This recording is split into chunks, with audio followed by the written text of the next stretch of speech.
abusuase de mu ransom no mu ye Andra na ye Attorney General ye Dr. Dominic Ayine be a press conference and what is some allegation about papa be a friend Kwabena Eduwahin ono na ye Director General MBNI on cyber security section na ye NSB National Signal Bureau on na ye director na odi betu dwa say was na papa ikoto cyber security software bi magana na instead no ekowi achire no na we over $7 million.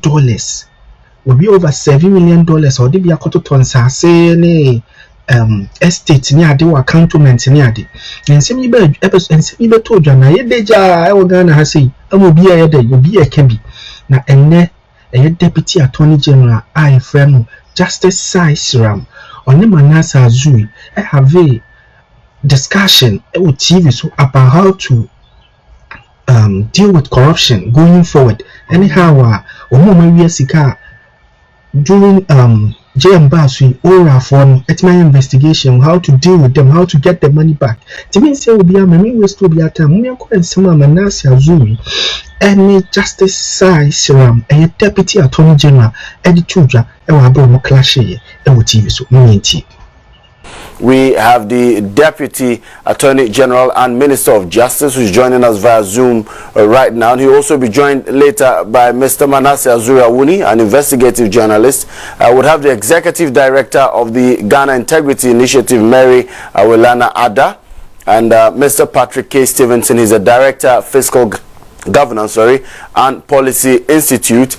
And then after that, we'll play a video by Mr. Daniel Yaudumelovo, former Auditor General. I had a conversation with him yesterday. But let's have the Deputy Attorney General. Good morning, sir.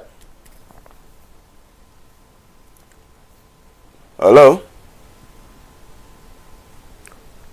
Hello. Hello? Hi, my brother. Good morning. Can you hear me now? Yes, I can hear you now, loud and clear. How are you doing this morning? I'm very well. I hope everything is fine with you too. All is well. Thank you so much for making time for us today. Great. Great. So, Honorable, we're having a conversation on corruption. Key question is, can Ghana ever overcome corruption? Obviously, you'd have time to answer that particular question. But let's get into the issues. You've been in the news in the last few days. The issue of the former governor of the Bank of Ghana, of course, also issues in relation to the Eduwahin, as well as issues in relation to oral and all of that. So maybe you just want to give us an update on what's happening as far as all of these allegations are concerned, and what steps your office is taking. Thank you very much. So yesterday we announced to the public some of the steps we have taken in respect of the investigation to recover loots. The highlight of our update yesterday was the Eduwahin, investigations. That investigation has been going on for the past couple of weeks, and you will notice that we did not bring anything to the attention of the public until yesterday. That is because we believe that the mere fact that someone has been, accused of something does not mean that the person is guilty. The criminal justice system must be, kept sane so that persons are not persecuted with allegations merely because, mere allegations. So we have indicated, and my boss, the Attorney General, had indicated earlier that he's not in the business of putting people before courts unless he has sufficient evidence. The same way he's not in the business of bringing out information about investigation unless he has sufficient evidence to believe that a crime has been committed. So it is in that spirit that we have been mute on the investigations for some time, only to except until yesterday. Now, if you look at the volume of evidence brought out and the storyline and the things that we have found, I think only few people would doubt that this is sufficient evidence to commence prosecution. And that's exactly what we are doing now. What is this case about? So there is a state agency called the Bureau of National Communication. So let's call it BNC, right? That's a state agency. Then that state agency is headed by Mr. Eduboahin as a Director General. Now, as a Director General, the agency decides to buy some security software from an Israeli company. Now, this company, normally, if you want to buy such equipment, what you do is you pay the money, you pay for the equipment from the account of the agency that is buying the equipment, right? Or a public estate agency. That's how it is done. However, in this particular case, the Director General of the state agency incorporated another company which it called BNC Communication Bureau. And I think what you should note here is the similarity in the name. So we have BNC, which is the Bureau of National Communication, which is a state agency. Then we have another BNC, which is also a private agency. Now, when it's time for payment, this Director General, who is also the owner of the private BNC, moves the money from the public BNC and put the money in his private BNC, and then paid a part of the money to the sellers of the software. Now, there wouldn't be much of a problem if all the monies that were taken from the public, BNC, were transmitted to the sellers of the equipment. Except that in this case, while Mr. Eduboahin told the government that the equipment cost $7 million, he ended up only transmitting 25% of the $7 million to the sellers of the equipment. And indeed, the sellers of the equipment never came back for any further monies. And so we believe, our conclusion is that actually the actual price of the equipment is the 25%. So the 75% which is left was what Mr. Eduboahin kept in his private BNC account and started spending the way he likes. He and his wife are the shareholders and the directors of that private company. Now, how was the money spent? If you follow the money from the bank account of the private BNC, you would see that the monies were sent to sellers of landed property, were given to people, third parties that did not have any business to do with government. And eventually, when you trace the money from those accounts, you realize that they went to other companies. So Mr. Eduboahin and his wife formed a very complex, network of companies, some being subsidiaries, some being holding companies. And these monies were used eventually to buy properties in prime areas. So we're talking of Mayfair Estate, we're talking of Embassy Gardens, we're talking of a whole estate in Oyarifa, we're talking of luxury cars that are put out for rentals and all that.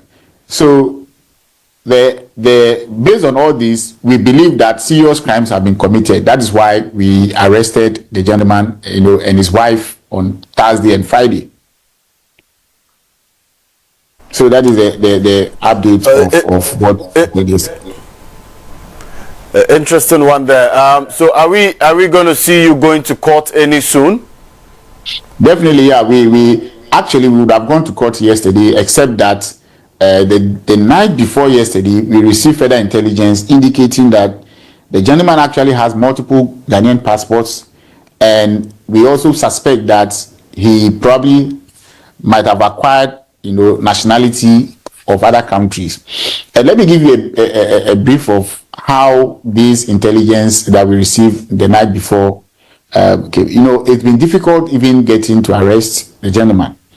That's because his movement across borders is so swift and so easy that at the time we expected him to arrive in Ghana, so he was expected to arrive by Emirates on Friday afternoon. When the plane took off and we did a check, we realized that he was not on the flight, and that is following several other similar changes that he has made over the period. Then eventually we scanned and we found out that there's one Eduboahin sitting in British Airways coming on Thursday instead of Friday, and the name is no longer Kwabena Eduboahin on the plane, but rather O Eduboahin. we later found out that it was him. And then when he arrived at Kotoka, we got him arrested. The point I'm trying to make is that a lot of things have come to our attention, which shows that further investigations is needed to actually commence, to wrap up the case, to wrap up the docket. So in a couple of days, probably next week, we should be able to put him before a court for trial. Very interesting one there. We have Manasseh Azure on the line as well. He is an investigative journalist. Manasseh, good morning. My brother Manasseh, how is he going?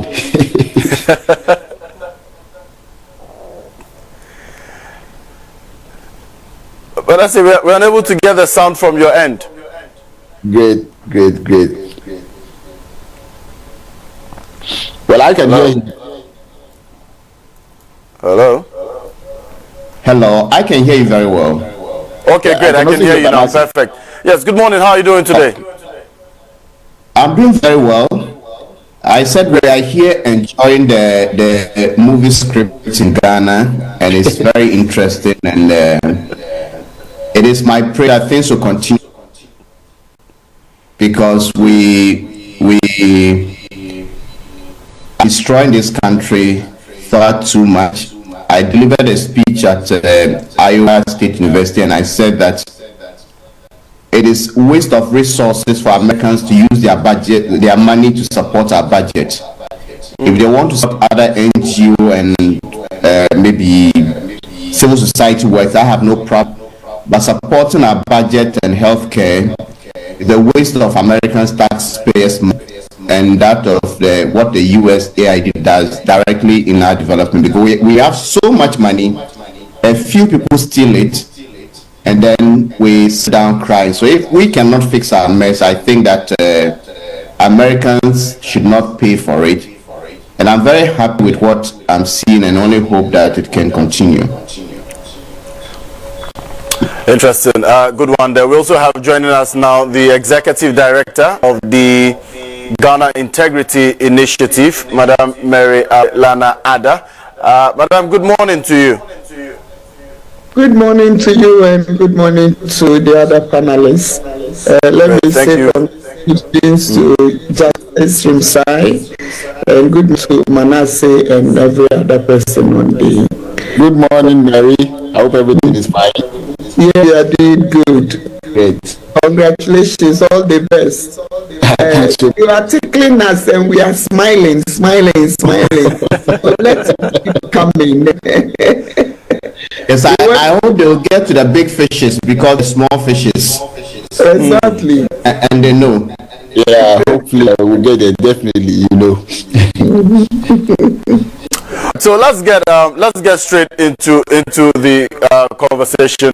We've had Justice Shremsai gave us a briefing of opening now as far as the Edubuahin conversation is concerned.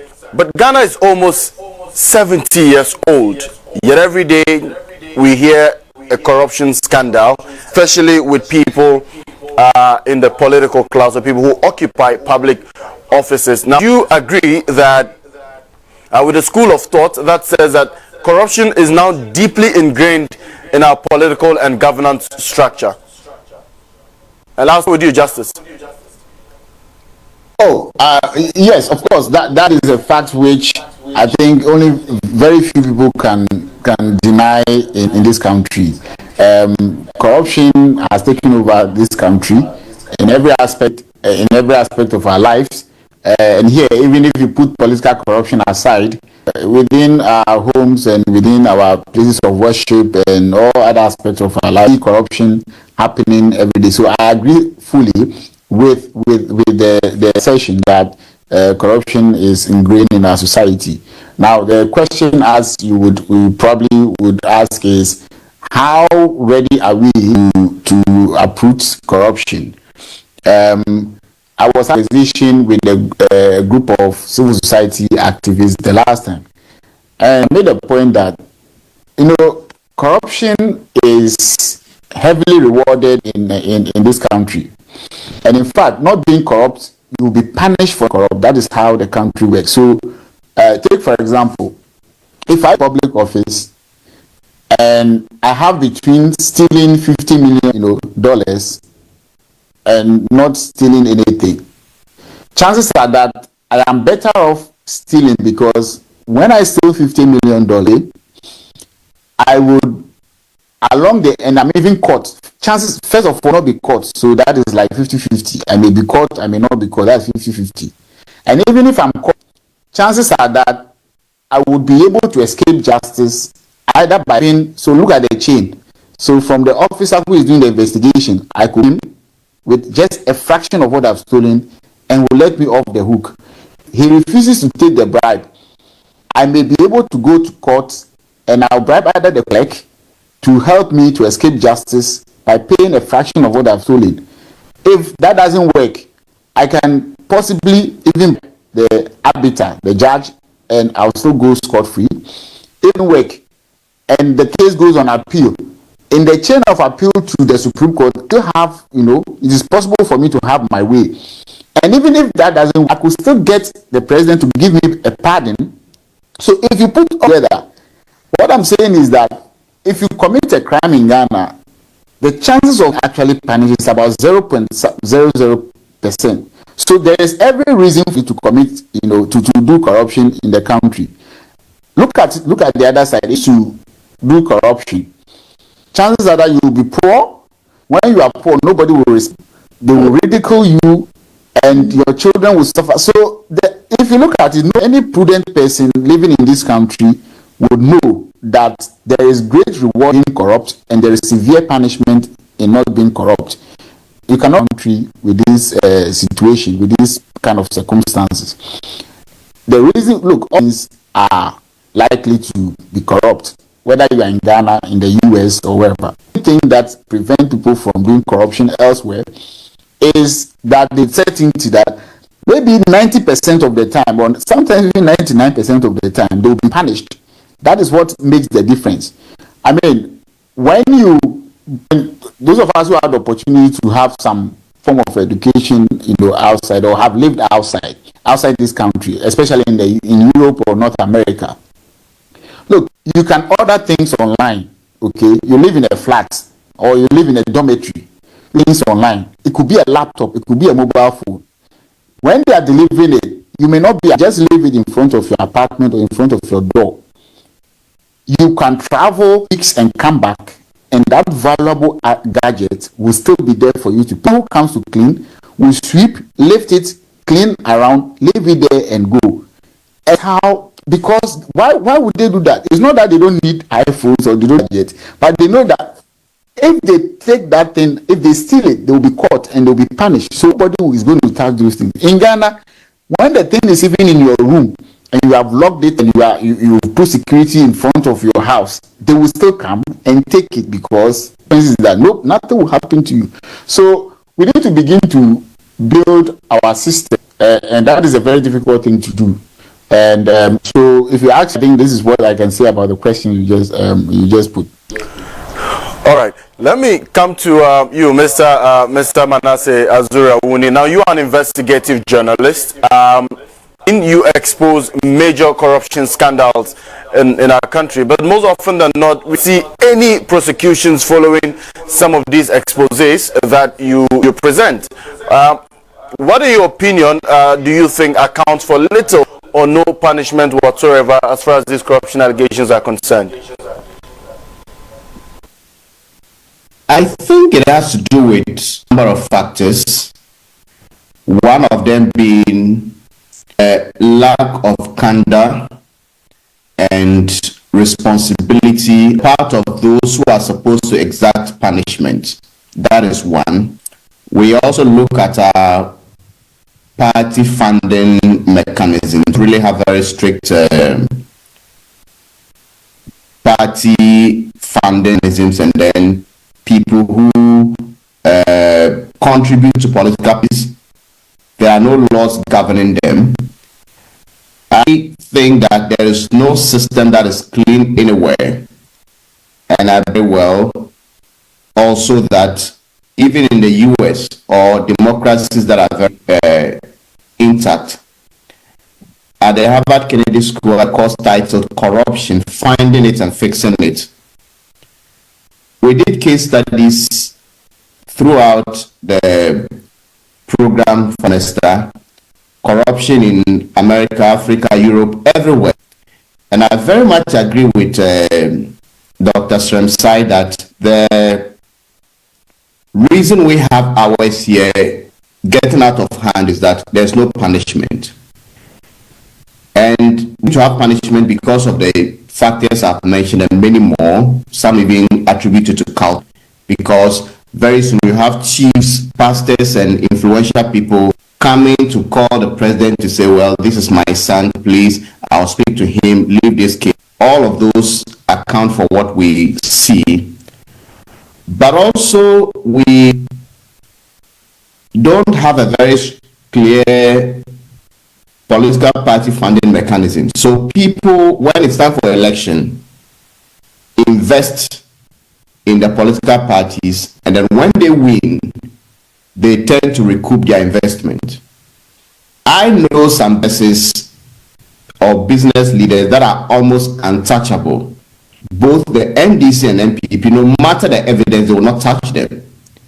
And speak to insiders, they will tell you these businesses fund them.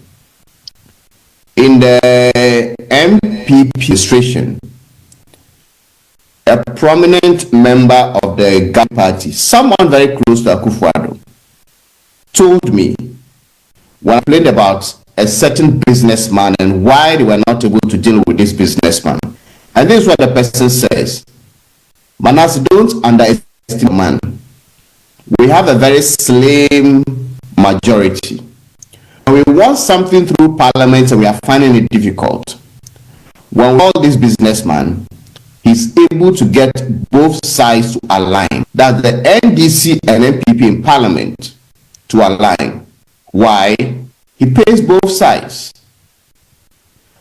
Elsewhere, we have such things happening. As part of the course, we did some lobbying, and I just felt that lobbying is the literature very well.